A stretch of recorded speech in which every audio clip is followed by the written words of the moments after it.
ఇవే ఇవే జీవన తరంగాలు, ఇవే ఇవే జీవన తరంగాలు, జీవన తరంగాలు. కాబట్టి పిల్లలకి ఏది మంచో ఏది చెడు అనేది తల్లిదండ్రులే కదా నేర్పించాల్సింది. లైఫ్లో మనుషులు ముఖ్యమా వస్తువులు ముఖ్యమా అనేది కూడా అమ్మ నాన్నే చెప్పాలి. వాళ్ళు దేనికి విలువిస్తారో పిల్లలు కూడా దానికే విలువిస్తారు. అయితే తప్పు నాదే అంటావు? మీరు నడిచిన పద్ధతి తప్పు నాన్నా. నాకు తెలియక కూతురిగా నేను అదే బాటలో నడిచాను. మీలాగే మా ఆయన కూడా ఉండాలని అనుకున్నాను. కానీ నా భర్తకు అది ఇష్టం లేదు. అందుకే విడాకులయ్యే. నాకు అర్థం కావడం లేదమ్మా. అందరూ చేసేదే కదా నేను చేశాను. అవినీతి సంపాదన నా ఒక్కడితోనే మొదలైనట్టు మాట్లాడుతున్నారు. అందరూ చేస్తున్నారు కాబట్టి కరెక్ట్ అనుకుంటారా? తప్పు ఒప్పు తెలుసుకోరా? తప్పని నాకు మొదట్లో తెలియలేదు. అది తెలుసుకునే లోపు తప్పు మీద తప్పు, అది నిప్పై నా జీవితాన్ని కాల్చినప్పుడు అర్థమైంది. సరే, నాదే తప్పు అనుకుందాం. దానికి మాట్లాడకపోవడం సమాధానమా? చుట్టూ ఉన్న సమాజానికి మీ కూతురు విడాకులు ఎందుకిచ్చిందని అడుగుతుంటే అమ్మకి ఏం చెప్పాలో అర్థం కాక ఏమీ మాట్లాడట్లేదు. ఇప్పుడు నీతో కూడా మాట్లాడడం మానేసింది నాన్న. అమ్మ నేను అనుభవిస్తున్న క్షోభలో మీరు కూడా పాలు పంచుకోవాలి. అందుకే అమ్మ మిమ్మల్ని జాబ్ వదిలేసి మాతో పాటు ఉండాలంటుంది. అప్పుడు మేం పడుతున్న బాధ తెలుస్తుంది మీకు. అదేనామ్మా ఈ సమస్యకు పరిష్కారం?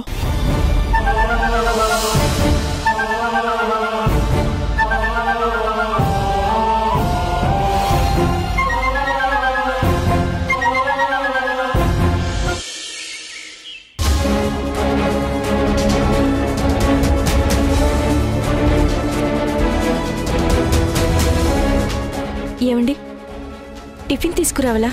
రెడీ అయింది. ఇప్పుడే వద్దు, వరస్ట్గా. ఆఫీస్కి టైం అవుతుంది కదా. ఈరోజు ఆఫీస్కి లేట్గా వెళ్తాను. టిఫిన్ చల్లారిపోతుందండి. అంటే ఇప్పుడు నేను టిఫిన్ తినేసి ఇక్కడి నుంచి వెళ్ళిపోవాలా? ఇంట్లో ఉండొద్దా? నేను అలా అనలేదు. మరి అలా నాకేం బుర్రలేదనుకుంటున్నావా? టిఫిన్ రెడీ అయింది, నేను తిని వెళ్ళిపోవాలి. మళ్ళీ రాత్రి 12 గంటల వరకు నేను ఇంటికి రాకూడదు. ఇంత పెద్ద ఇల్లు కట్టించిన నేను నా ఇంట్లో కాసేపు కూర్చోకూడదా? అలా అనలేదండి. అంటే నేనే వరసగా అర్థం చేసుకున్నానా? భార్య అంటే ఇంట్లో వంట చేయడానికి, ఇల్లు క్లీన్ చేయడానికి కాదు. ఇంట్లో వాళ్ళని ప్రేమగా చూసుకోవాలి. కానీ నువ్వేమో ఇలా, నీ కొడుకేమో అలా. పిల్లలంటే తల్లిదండ్రులకి ప్రశాంతత ఇవ్వాలి. వాడేమో ఇల్లిడిచి వెళ్ళిపోయాడు. నువ్వు నన్ను కూడా ఇంట్లో నుంచి త్వరగా వెళ్ళిపోమంటున్నావు. ఇక నేనెందుకు వరస్ట్గా? అలా ఎందుకు మాట్లాడుతున్నారండి? మీరు ఆఫీస్కి వెళ్ళే టైం అయింది, అందుకే అడిగాను. నాకు తెలుసు, అమ్మా కొడుకు ఇద్దరు తెలివైన వాళ్లే. ఈరోజు వాడు హాస్టల్ నుంచి ఫోన్ చేస్తాడు. అవి వాళ్ళ రూల్స్ అండి. వారానికి ఒక్కసారి ఫోన్ చేసే అవకాశం ఇస్తారు. నేనిక్కడుంటే నీకు మాట్లాడడానికి ఇబ్బంది, అందుకే నేను ఇక్కడి నుంచి వెళ్ళిపోవాలా? నాకు నేను నా భార్య నా కొడుకు అని మురిసిపోతే ఏం లాభం? మీకు కూడా అనిపించాలిగా. నా కొడుకునే నేను సంబరపడిపోవడం కాదు, వాడికి కూడా మా నాన్నని ప్రేమ ఉండాలి. ఎవ్వరిని ఎక్కువ ఇష్టపడకూడదు, ప్రేమించకూడదు. ప్రేమిస్తే ఇలాగే బాధపడతారు. సరే, ఆ టిఫిన్ ఏం చేసావు? ఉప్మానో గిప్మానో పట్టుకురా, నా మొహాన్ని కొట్టు. తినేసి నీ కళ్ళకు కనిపించకుండా పోతా వరస్ట్గా. అదిగో వాడే అయి ఉంటాడు. ఎత్తు, లేదంటే కట్ అవుద్ది.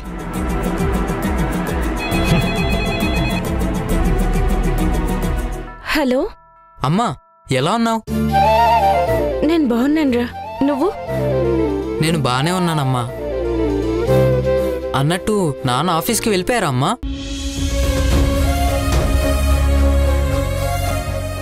అయినా ఈ టైంకి వెళ్ళిపోయి ఉంటాడులే, లేకపోతే నువ్వు ఫోన్ లిఫ్ట్ చేయవు కదా.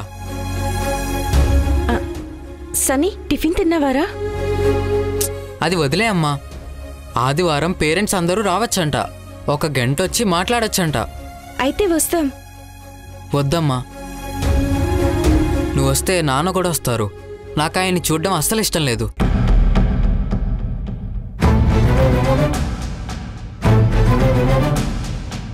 వస్తే కొడుకు కోసం ఏదో ఒకటి తీసుకురావాలని చెప్పి ఫార్మాలిటీకి తీసుకొస్తారు. అందులో ఎఫెక్షన్ ఏమీ ఉండదు. వాటి ప్రైస్ చూసి రెస్పెక్ట్ చేయమంటే నాకు అస్సలు ఇష్టం ఉండదమ్మా. బయట వర్క్ ప్రెషర్ వల్ల వచ్చే ఫ్రస్ట్రేషన్ నీ మీద నా మీద చూపిస్తాడు. పస్తులోని చదువుకున్నాను, అనాథగా పెరిగానని చెప్పుకుంటాడు. కానీ నాకు అందరూ ఉన్నా నేను కూడా మీకు దూరంగా ఒంటరిగా ఉంటున్నాను కదమ్మా. అప్పుడు రెండూ ఒకటే కదమ్మా. వదిలేరా ఆ విషయం. నీకు నువ్వే హాస్టల్కి కావాలని వెళ్ళావు. ఇక్కడంతా బాగుందమ్మా. ఉదయం లేవగానే ఎక్సర్సైజ్, ప్రేయర్, టిఫిన్, తర్వాత క్లాసులు, భోజనం, సాయంత్రం కొద్దిసేపు ఆడుకుంటాం. రాత్రి 9:30 వరకు చదువుకోవడం, తర్వాత పడుకోవడం. దేని గురించి వరీ కావాల్సిన అవసరం లేదు. టెన్షన్ అస్సలు లేదు.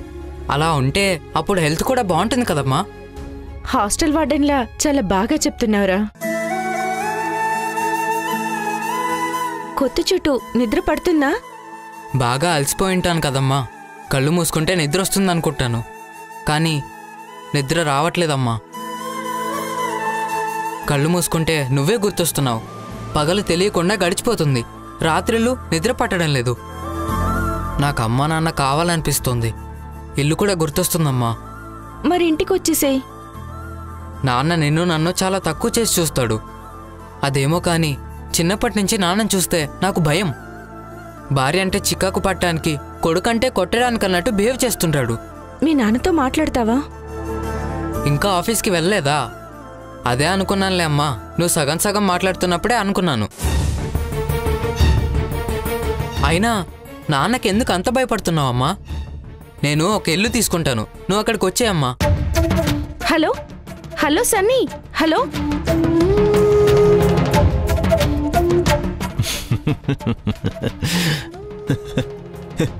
నీతో మాట్లాడాడు, నాతో మాట్లాడ్డు. నాకు తెలుసు వాడికి నువ్వు కావాలి. నువ్వెళ్ళు. నాకేం ఒంటరితనం కొత్త ఏమి కాదు. చిన్నప్పటి నుంచి ఒంటరిగానే పెరిగాను. చేతిలో డబ్బులు లేవు, ఉండటానికి ఇల్లు లేదు. కానీ ఇప్పుడు అన్నీ ఉన్నాయి. ఏం ప్రయోజనం? సొంత వాళ్ళు భార్య కొడుకే నన్ను వద్దనుకుంటున్నారు. అంతా నా కర్మ. ఏమండి, టిఫిన్ వద్దు వద్దు. ఏంటి అలా చూస్తున్నావు? ఈరోజు ఆఫీస్కి వెళ్ళను. భార్యకి కొడుక్కి నా డబ్బులు అవసరం లేనప్పుడు నేనెందుకు కష్టపడి పనిచేయాలి? ఏమన్నాడు వాడు? హాస్టల్కి నన్ను రావద్దన్నాడా? రావద్దనే అనుంటాడు. నీకలా చెప్పడు. నన్ను రావద్దని చెప్పుంటాడు. కానీ నా కొడుకు కావాలి. ఎంతైనా నా రక్తం కదా. ఆ ఫ్రిడ్జ్లో ఐస్ సోడా ఉంటుంది, తీసుకురా. తీసుకురా.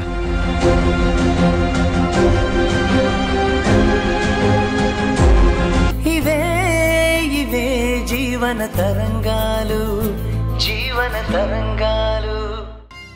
నేను చెప్పిన మాట మాత్రమే వినిపిస్తుంది. నేను కనిపించను కదా. అప్పుడు ఆ గాలి మాటల మనిషి మళ్ళీ అలానే అంటాళ్లే అని వినొదిలేస్తుంది. కానీ నువ్వు చెప్పేవి గాలి మాటలు కాదు కదా నాన్న. నిజంగానే వెళ్తానంటున్నావు. అప్పుడు అమ్మ అర్థం చేసుకోలేదా? చేసుకుంటుంది. వెళ్ళింది నిజం అనుకుంటుంది. కాని నేను మారింది నిజం అనుకోవచ్చు, అనుకోకపోవచ్చు. అందుకే ధరణితో నేనే నేరుగా చెప్పడం వేరు, నువ్వు చెప్పడం వేరు అంటున్నాను. ఎలా రియాక్ట్ అవ్వాలో తెలియడం లేదు నాన్న. తండ్రిగా, భర్తగా తప్పు చేశాను. దీనికి చట్టరీత్యా శిక్ష లేదు. కనీసం ఇప్పుడైనా ఈ శిక్ష అనుభవిస్తే నా తప్పుకి ప్రాయశ్చిత్తం అవుతుందని నా మనసు చెప్తోంది. నాకేం చెప్పాలో తెలియట్లేదు నాన్న. ఎవరో బాగా తెలిసిన వారు వచ్చి బాధంతా చెప్పుకున్నట్టుంది. తండ్రి కూతురికి చెప్పినట్టు లేదు. మన మధ్యలో అంత దూరం ఉందా అని ఒక్కోసారి అనిపిస్తుంది. ఇంకోసారేమో ఏది పట్టించుకొని నాన్నవని తెలిసినా కూడా మార్నింగ్ నేను ఆఫీస్కి వెళ్లేలోపు అమ్మా కీర్తి అని ఒక్కసారి పిలిస్తే చాలు ఏదో తెలియని ఫీలింగ్ కలుగుతుంది. అది ఎలాంటి ఎమోషనో మీకు చెప్పలేను, కానీ అది నాకు చాలా హ్యాపీనెస్ ఇస్తుంది నాన్న. మీరు అలా పిలవడం మిస్ అయినప్పుడు కళ్ళల్లో నీళ్లు తిరుగుతాయి. ఆ అనుభూతి మీతో పంచుకోవాలని కాలేజ్ నుంచి ఇంటికి తిరిగి వచ్చేలోపు మీరేమో డబ్బు కోసం అమ్మతో గొడవ పడ్డారని అర్థమవుతుంది. అప్పుడు అమ్మ బాధపడుతుంటే మీ మీద పట్టడానికి కోపం వచ్చేది. ఆ సమయంలో అమ్మ నేను అనుభవించే నరకయాతను గుర్తొస్తే మాత్రం మీరు రేపటి నుంచి ఉండనని చెప్తుంటే చిన్నప్పటి బాధ కూడా కలగడం లేదు. ఎవరో పరిచయం ఉన్నవారు ఈ రోజున్నారు, రేపటి నుంచి ఉండరనే ఫీలింగ్ కలుగుతుంది. ఐఎమ్ సారీ అమ్మా. అలాని మీ మీద పూర్తి ప్రేమ లేదని కాదు, కానీ మా ఎమోషన్స్ని తెగిన గాలిపటంలా ఒక ఊగిసలాటలోకి నెట్టేశారు నాన్న. మీరు చేసిన అప్పు కట్టే వరకు ఒకలా, మీరు చేసిన తప్పులు దిద్దే వరకు ఇంకోలా బిహేవ్ చేసేవారు. మీ అవసరాన్ని బట్టి ఒక్కొక్క రోజు ఒక్కొక్క మూడ్లో ఉండేవారు నాన్న. అదంతా నా తప్పే. బరువు బాధ్యతలు తీసుకోకపోతే ఎవరైనా భారంగానే చూస్తారు. కానీ మీరు ప్రేమ చూపించేందుకు చాలాసార్లు ట్రై చేశారు, కానీ నేనే రిసీవ్ చేసుకోలేకపోయాను. ఖాళీగా ఉన్నవాడిపై జాలి చూపిస్తున్న ప్రేమ అని లేనిపోని ఇగోలతో మిమ్మల్ని చాలా ఇబ్బంది పెట్టాను. అందుకే ఇక అలాంటి మనిషి ఇలాంటి మంచి మనుషుల మధ్య ఉండటం కష్టం అనిపిస్తోంది. అందుకే మార్నింగ్ వెళ్తాను. ధరణికి ఇప్పుడే చెప్పొద్దు. నేను వెళ్ళాక చెప్పడం నీ బాధ్యత. ఇన్నేళ్లు గడిచాక ఇప్పుడిలా వెళ్ళడం వల్ల ఏం ప్రయోజనం ఉంటుంది నాన్న? ప్రయోజనం కోసం కాదమ్మా, పశ్చాత్తాపంతో వెళ్తున్నాను. మానసికంగా నా దృష్టిలో నేను మారాలని వెళుతున్నాను. నాన్న మళ్ళీ తిరిగి వస్తారు కదా? నాలోని నిర్లక్ష్యాన్ని గెలిచొస్తాను. బ్రతుకు విలువను ప్రేమించటం అలవాటు చేసుకుని వస్తాను. ఏదో చిన్న కోరిక, వెనక్కి తిరిగొచ్చాక మీతో కలిసి బతకచ్చేమోనని. ఏమవుతుందో చూద్దాం. నా మిగిలిన జీవితాన్ని మీతో గడపాలని చాలా ఆశగా ఉంది, కాబట్టి చెప్పెళ్తున్నాను.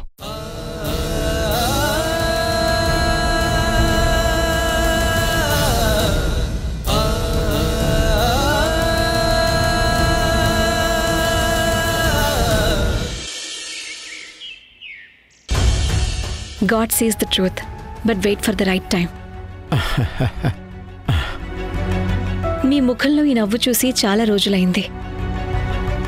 జీవితంలో నవ్వు అనేది ఒకటి ఉందని నేను చాలా రోజులుగా మర్చిపోయాను. డిపార్ట్మెంట్ 7 సంవత్సరాలకి నోటీస్ ఇచ్చిందన్నారు. మీకు వచ్చే జీతం ముందే చూపించుంటారు. అయితే ఫిక్స్డ్ డిపాజిట్లు ఏ సంవత్సరం ఏవి చేశారో అవి మాత్రం చూపించండి. ఏదైనా అవసరం అనుకుంటే మీ సలహా తప్పకుండా అడుగుతాను మేడం. తీసుకోండి. అందులో అన్ని డీటెయిల్డ్గా ఉన్నాయి. మీకు అర్థం కానిది ఏది ఉండదు. చట్ట ప్రకారం ఎంత ఆదాయానికి ఎంత ట్యాక్స్ అనేది క్లియర్గా ఉంది.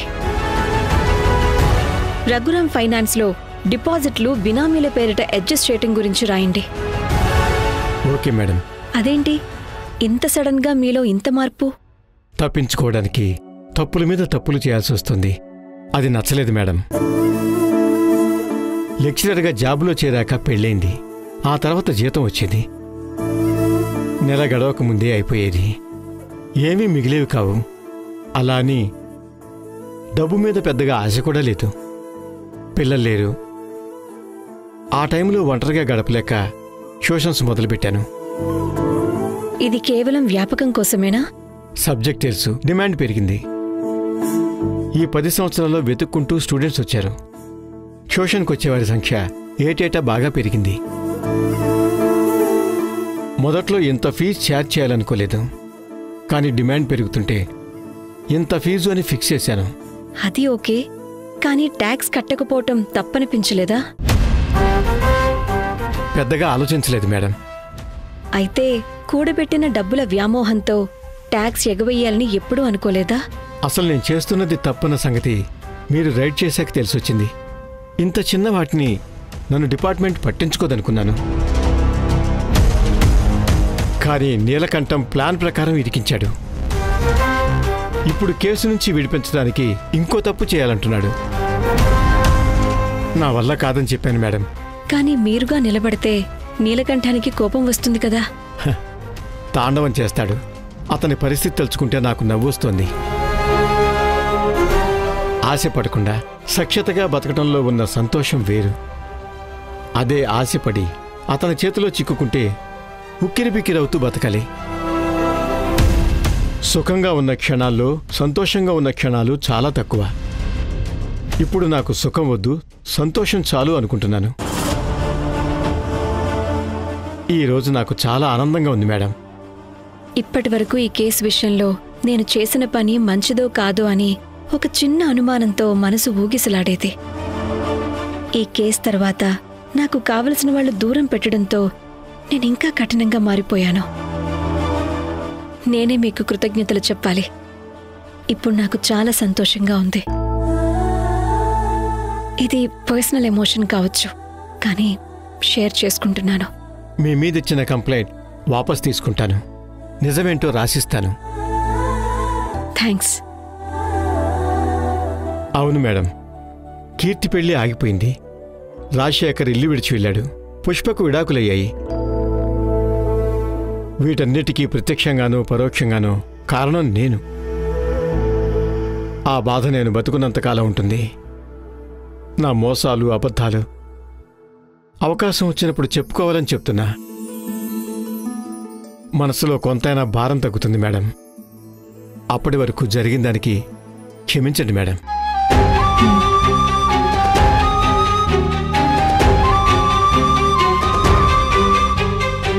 ఇవే ఇవే జీవన తరంగాలు, జీవన తరంగాలు.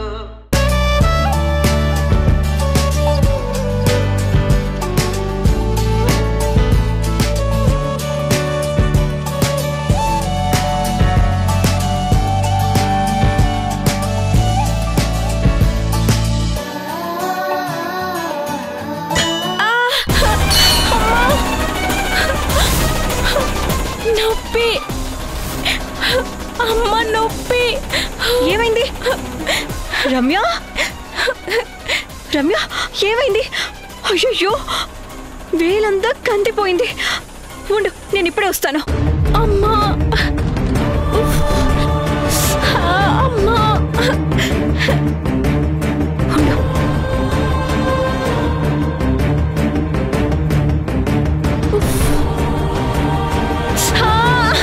అయిపోయింది, అయిపోయింది.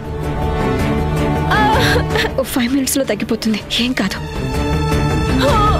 అయిపోయింది, అయిపోయింది.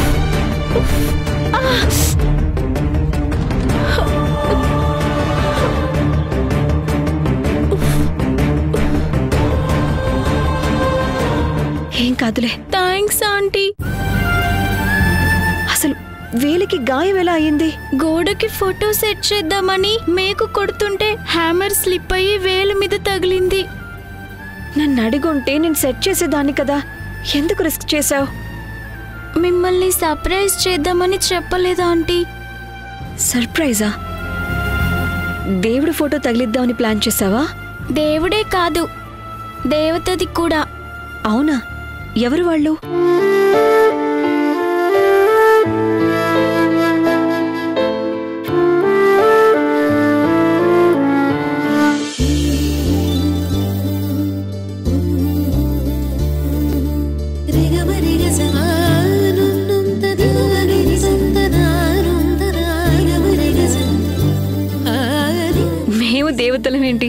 జోక్ చేస్తున్నావా?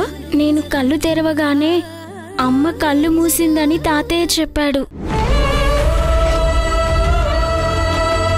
నాన్న చేతి స్పర్శ ఎలా ఉంటుందో, నాన్న మొహం ఎలా ఉంటుందో కూడా చూడలేదు. చిన్నప్పటి నుంచి తాతయ్యే నన్ను పెంచి పెద్ద చేశాడు. మీ దగ్గరే అమ్మ నాన్నల ప్రేమ పొందాను. వాళ్ళంటూ ఉండుంటే మీలాగే ఉండేవాళ్ళేమోనని ఫీల్ అవుతున్నాను.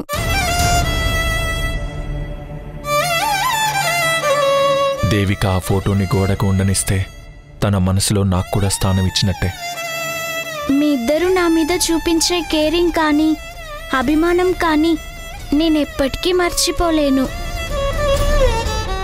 నువ్వు మాకు దగ్గర అవ్వాలని, మాలో ఒకరిగా కలిసిపోవాలని మేము ఆశిస్తున్నాం రమ్య. నీకు మేమున్నామనే ధైర్యం నమ్మకం కలగాలి. మనమంతా ఒక ఫ్యామిలీలా కలిసి ఉండాలని కోరుకుంటున్నాను.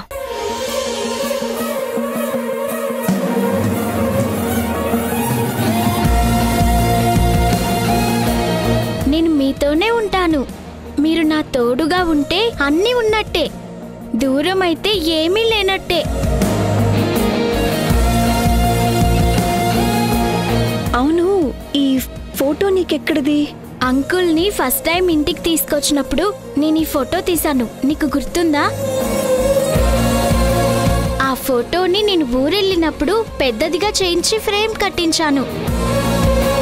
తాతయ్య కూడా ఈ ఫోటో చూసి చాలా మెచ్చుకున్నాడు. మీ పేరుని చూసి సీతారాముల్లా ఉన్నారని కాంప్లిమెంట్ కూడా ఇచ్చారు.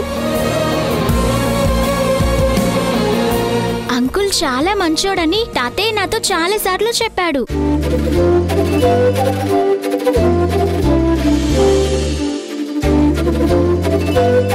ఈ ఫోటో గోడకి తగిలిస్తే జరిగే మంచేంటో తెలుసా? మంచి ఉంది. ఎప్పుడైనా అనుకోకుండా మీ ఇద్దరు గొడవ పడ్డారే అనుకోండి, అప్పుడు ఈ ఫోటో చూస్తే కూల్ అయిపోయి మళ్ళీ కలిసిపోతారని నా ఆశ. నీ ఆశ చాలా క్రేజీగా ఉంది. మీ పర్మిషన్ లేకుండా ఫోటో పెడుతున్నందుకు మీరేం ఫీల్ అవ్వలేదు కదా? నోను, అలాంటిది ఏమీ లేదు. మంచి సర్ప్రైజ్ ఇచ్చావు. గుడ్. మీ ఫోటో చూసినప్పుడల్లా మా అమ్మ నాన్న గుర్తొస్తారు అన్న స్వార్థం నాది. సరే, నేనే ఫోటో తగిలిస్తాను.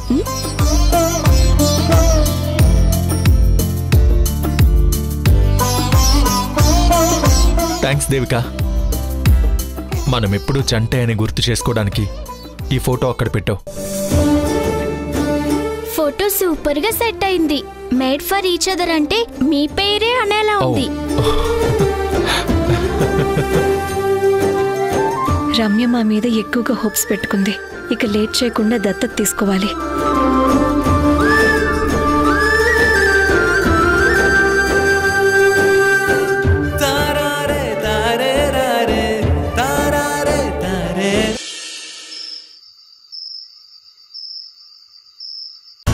Cheap fellow. తను చేసిన తప్పులకి ముందే శిక్ష అనుభవించడానికి సిద్ధంగా ఉండాల్సింది. అప్పుడేమో అబద్ధాలు చెప్పారు, ఇప్పుడు రియలైజ్ అయినట్టున్నారు. ఇప్పుడు ఏ శిక్ష అయినా అనుభవించడానికి సిద్ధమట. బుద్ధొచ్చింది కదా, వదిలే. కానీ జరగాల్సిన నష్టం జరిగిపోయింది కదా. ఇక్కడ నా పెళ్ళి ఆగిపోయింది. నాన్నేమో ఇల్లు వదిలి వెళ్ళిపోయారు. ఎక్కడికి వెళ్లారో తెలీదు. ఆ లెక్చరర్ చేసిన పనులకి మా ఫ్యామిలీకి శిక్ష పడింది. ఏ తప్పు చేయకుండా శిక్ష అనుభవిస్తున్నాం. దీనికేమంటారు? తప్పు జరిగిపోయింది. వచ్చి క్షమించండి అని అంటున్నాడు. మనం మంచివాళ్లలా క్షమించి పెద్ద మనసు చాటుకోవాలా? అయినా మీరు నన్ను పిలిచి ఈ విషయం నాకు చెప్పడం కంటే అమ్మకు చెప్పాల్సింది. బాగా హ్యాపీగా ఫీల్ అయ్యేది. ఈసారి తన భర్త తప్పు చేయలేదు అని సంతోషపడేది. కానీ అమ్మని పిలిచి చెప్పడానికి మీకు భయమైంది. తప్పు చేశాడని నింద తలపై పడ్డప్పుడు, అనుమానం అనే కత్తి గొంతుపై వేలాడుతున్నప్పుడు కదా దేనికైనా తెగించే ధైర్యం వచ్చేది. ఇప్పుడు మీపై అలాంటి ప్రెషర్ ఏం లేదు. అంటే మీ నాన్నకు పీకల మీదకొచ్చింది కాబట్టి నిజం ఒప్పుకున్నారు. కానీ నేనిప్పుడు ఆ పరిస్థితుల్లో లేను అంటావు. అయినా మీ నాన్న ఇంట్లో నుంచి వెళ్ళిపోవడానికి నేనే కారణమా? నన్నెందుకు కోపడుతున్నావు? నాన్న తీసుకున్న 50,000 విషయం ఇంటికొచ్చి చెప్పింది మీరు.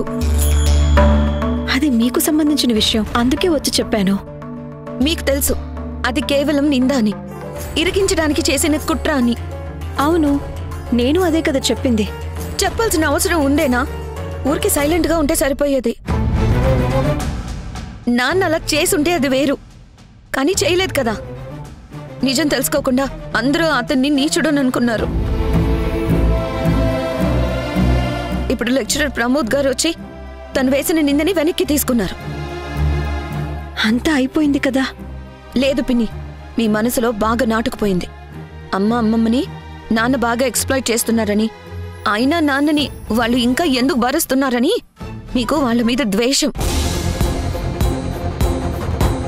బాధ్యత లేకుండా దారి తప్పిన నాన్నని దూరం పెడితేనే మంచిదని ఎవరికైనా ఉంటుంది. అందుకే మీరు తొందరపడి నాన్న గురించి తప్పుగా చెప్పారు. నేను కూడా కొద్ది గోపికగా ఉండాల్సిందేమో. అవును, ఆ రోజే విషయం చెప్పకుండా ఉండాల్సింది. చెప్పేశారు, జరగాల్సిన నష్టం అంతా జరిగిపోయింది. మీరు అందరినీ మీ దృష్టితో చూస్తారు, నేను వాళ్ళ దృష్టితో ఆలోచిస్తున్నాను. మీకు మీ సుఖదుఖాలు ముఖ్యం, నాకు నా అనుకున్న వాళ్ళ సుఖదుఖాలు ముఖ్యం. That's it.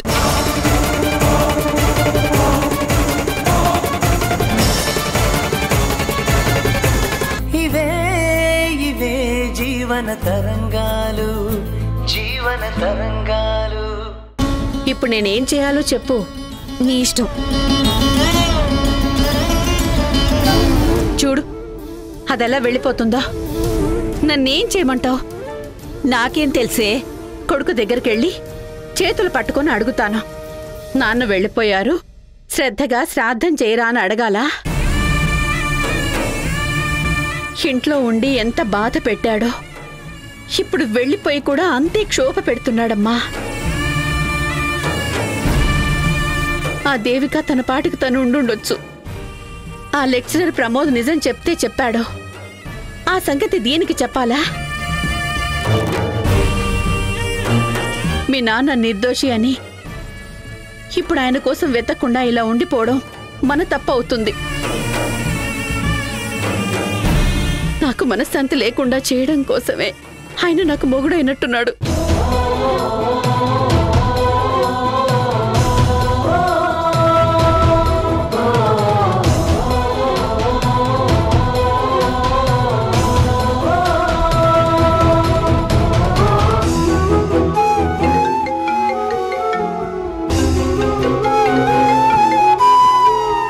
హలో, ఏం దరిద్రపు జాతకమే నీది? చదువుకుంటానని హాస్టల్కి వెళ్ళావు, అలాగే వెళ్ళిపోవలసింది. మళ్ళీ మొగుడిని వదిలేసొచ్చి ఇదే ఊళ్ళో కూర్చున్నావు. ఆ లెక్చరర్ ఇంటి మీద రైడ్ చేశావు. నువ్వు చేసిన పనికి మాలిన పనికి కీర్తి పెళ్లి ఆగిపోయింది. ఆయన ఏం చెప్తే అది విని నువ్వెందుకే ఆ విషయం కీర్తికి చెప్పావు? నిజమో అబద్ధమో, తప్పో ఒప్పో, అందరి నమ్మిందే మేము నమ్మాము. భగవంతుడి మీద భారం వేసి కళ్ళు మూసుకుని కూర్చున్నాం. అలాంటి టైంలో నువ్వెందుకే ఆ విషయాన్ని పైకి తీసి నిజానిజాలని తవ్వి తీసి అందరి మనసులపై గుణపాలతో గాయం చేశావు? ఎవరికీ నిద్ర లేకుండా చేశావు పాపిష్టిదానా. ఛీ!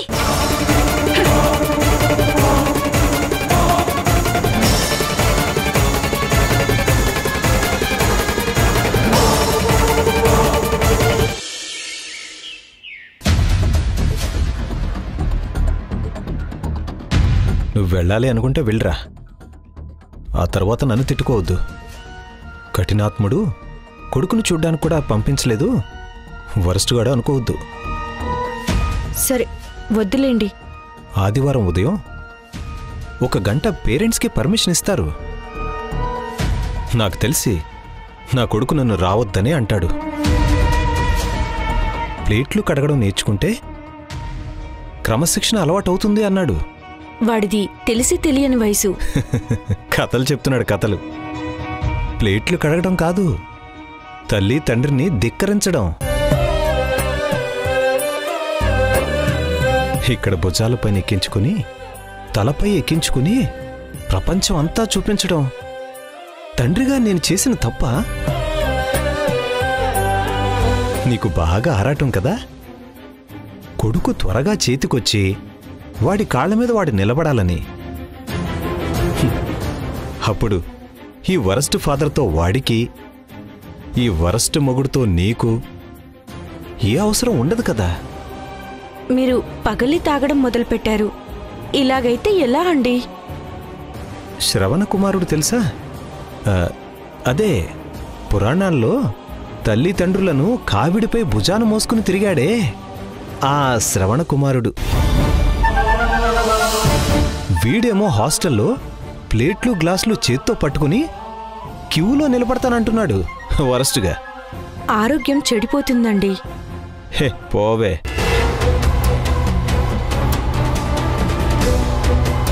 నీ కొడుకును చూడాలన్న ఆశ, నీ తల్లి మనసు, నీ కొడుకు దగ్గరికి నువ్వు వెళ్తుంటే అడ్డుపడ్డ చెడ్డ పేరు నాకెందుకు? వెళ్ళే. ఇక్కడ నా అవసరం ఎక్కువగా ఉందండి. అంటే నువ్వు లేకపోతే, నువ్వు వండకపోతే నేనెలా తింటాననే కదా. చేసేదే వరస్ట్ వంట. కడుపు కాలినప్పుడు తింటే అదే రుచిగా ఉంటుంది. అది కాదండి. నన్ను చెప్పనివ్వండి. అక్కడ నీ కొడుకు కొడుకుంటాడు. భవిష్యత్తులో నీ కొడుకు నీ కోసం ఇల్లు తీసుకుంటే నన్ను వదిలి వెళ్ళడానికి ఇప్పటినుంచే ప్రిపేర్ చేయించాలి కదా. వెళ్ళమ్మా, వెళ్ళు వెళ్ళు. హాస్టల్కి వెళ్ళి వాణ్ణి కేజీఎఫ్ మదర్ లాగా మోటివేట్ చేయాలి కదా. నువ్వు వెళ్ళు. నేను లేనని చెప్పు. బయటికి వెళ్ళారు, ఇప్పుడు రారని చెప్పు. భయపడుతున్నారా? భయమా? ఏం లేదు. అయినా నాకెందుకు భయం? ఆ విండో ఓపెన్ చేసి చూడు. ఆ విండోలు ఉండేదెందుకు? ఎమర్జెన్సీ టైంలో వాడుకోవడానికి. విండో ఓపెన్ చేసి చూశాక ఆ తర్వాత డోర్ ఓపెన్ చేయి. కావాల్సిన వాళ్ళైతే డోర్ ఓపెన్ చేయి. కొత్త వాళ్ళైతే వాళ్ళే చూసి వెళ్ళిపోతారు. నువ్వు వెళ్ళవే. నేను లోపల లేనని చెప్పు. వెళ్ళి చూడు.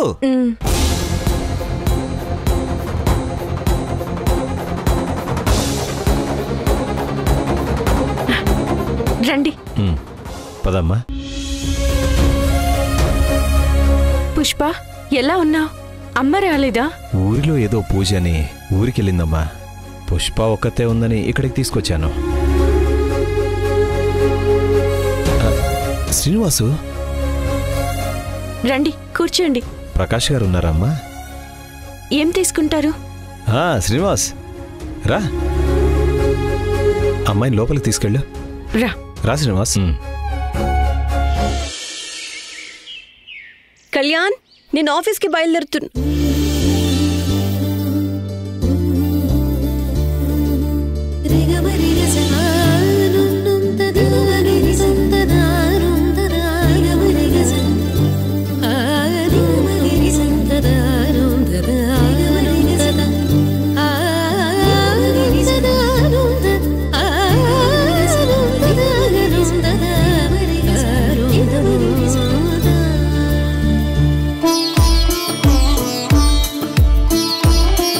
దేవిక, గుళ్ళో అమ్మవారి దర్శనం సూపర్గా జరిగింది.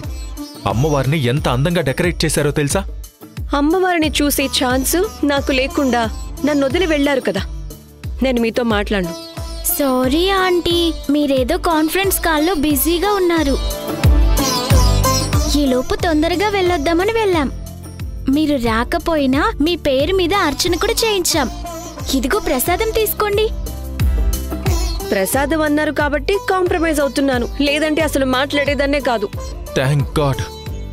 ఈ రోజంతా ఎక్కడ నువ్వు మాతో మాట్లాడకుండా స్ట్రైక్ చేస్తావేమో అని టెన్షన్ పడ్డాను. నేను కూడా అలాగే అనుకున్నాను. ఇంకొకసారి ఇలా చేస్తే అప్పుడు ష్యూర్గా స్ట్రైక్ చేస్తాను. సారీ కమిషనర్ గారు. మళ్ళీ ఇది రిపీట్ కాకుండా చూసుకుంటాను, ఓకేనా? అవును మేడం.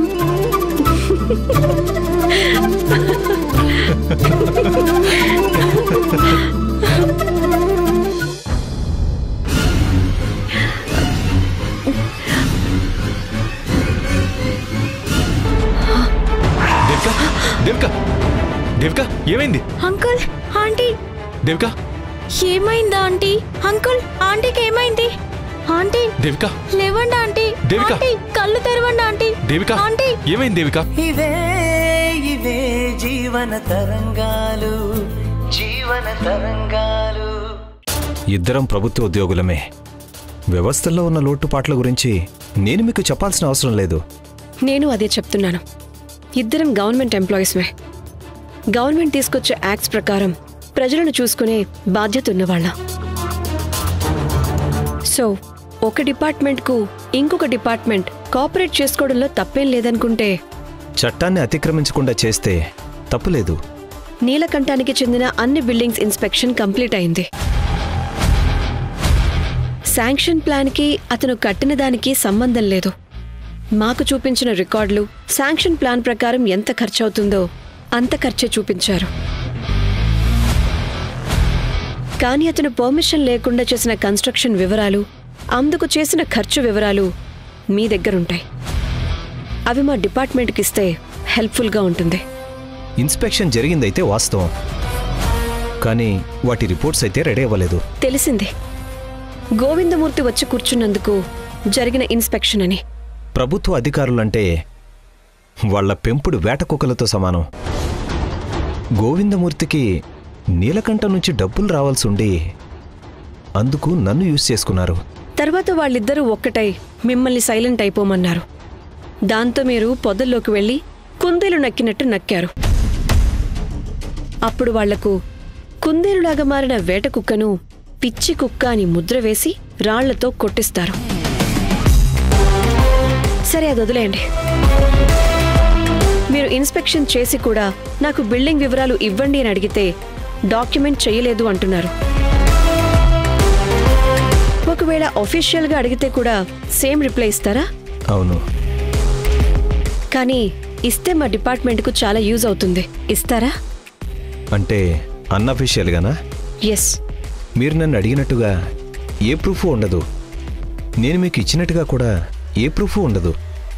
ఎస్. నేను మీకు ఇచ్చినట్టు ప్రూఫ్ లేకపోతే మీరది ప్రభుత్వ అవసరం కోసం ఉపయోగిస్తారో లేకపోతే పర్సనల్గా యూజ్ చేసుకుంటాననా? యూజ్ చేసుకోవడానికి కూడా లేదు కదా.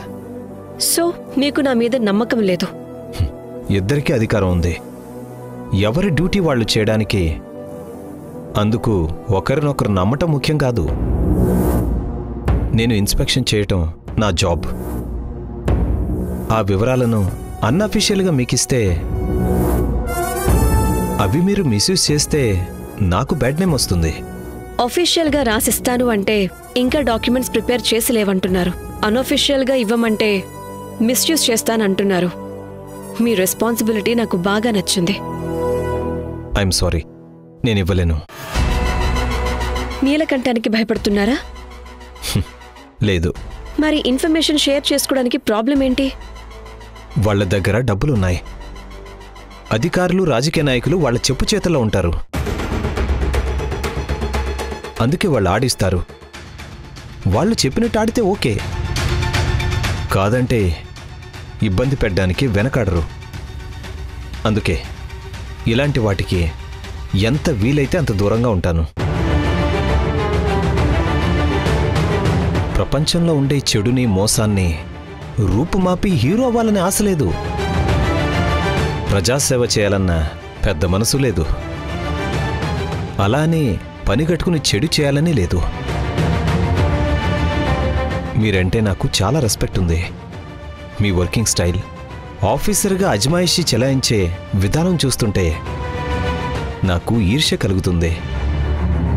సాటి గవర్నమెంట్ ఆఫీసర్గా చాలా ప్రౌడ్గా ఫీల్ అవుతున్నాను. కానీ ఫ్రాడ్లా ఇన్ఫర్మేషన్ ఇవ్వకూడదు.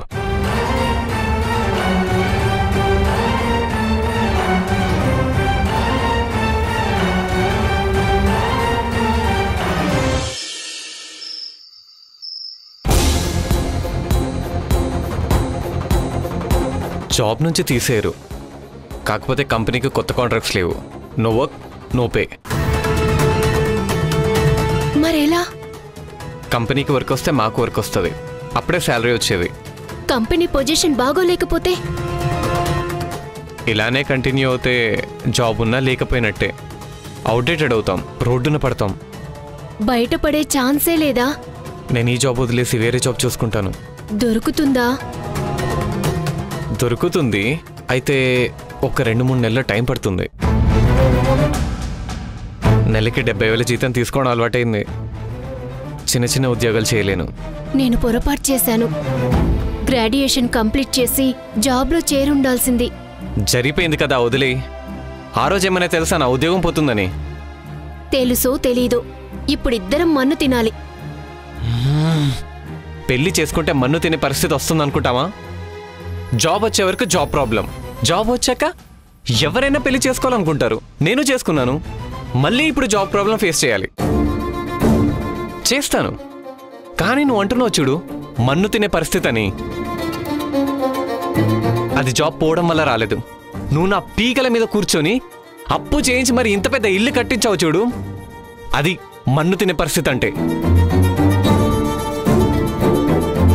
గ్రనైట్ ఫ్లోరింగ్, అందరికంటే బెస్ట్ ఇంటీరియర్ డిజైన్ కావాలని స్తోమతకు మించి ఖర్చు చేయించావు. ఇప్పుడు ఈఎంఐ కట్టలేక ప్రాణం పోయేలా ఉంది. సరే, ఇల్లు కట్టడం అంటే మన్ను తినే పనే. నాకు బుద్ధి లేదు, మరి మీకేమైంది? కుదరదంటే వదిలేసేదానివా? గృహప్రవేశం ఖర్చులతో ఒక్క ఇన్స్టాల్మెంట్ కట్టుండొచ్చు. ఇప్పుడు 3-4 నెలలు జీతం రాదు. ఇంటి ఖర్చులు, అప్పులు, ఇన్స్టాల్మెంట్స్, వచ్చే నెలలో బిడ్డ పుడుతుంది, హాస్పిటల్ ఖర్చులు, పిచ్చి పుడుతుంది, ఎక్కడికైనా పారిపోవాలనిపిస్తుంది. ఎందుకంత అప్సెట్ అవుతారు? మీరు మగవాళ్ళు, ఈజీగా వెళ్ళిపోతారు. కానీ నేను మిమ్మల్ని నమ్ముకొని వచ్చిందాన్ని, నా పరిస్థితి ఏంటి? మరేం చేయమంటావు? టెన్షన్, రాత్రులు నిద్ర పట్టట్లేదు. రేపటి నుంచి ఆఫీస్కి వెళ్ళరా? వేరే జాబ్ చూసుకుంటారా? అమ్మ అకౌంట్లో 30 నుంచి 40 వేలు ఉండాలి. అడిగి తీసుకుంటాను. ఇస్తారా? ఈ జాబ్ ప్రాబ్లంలో ఉందన్న విషయం ఎక్కడా డిస్కస్ చేయకండి.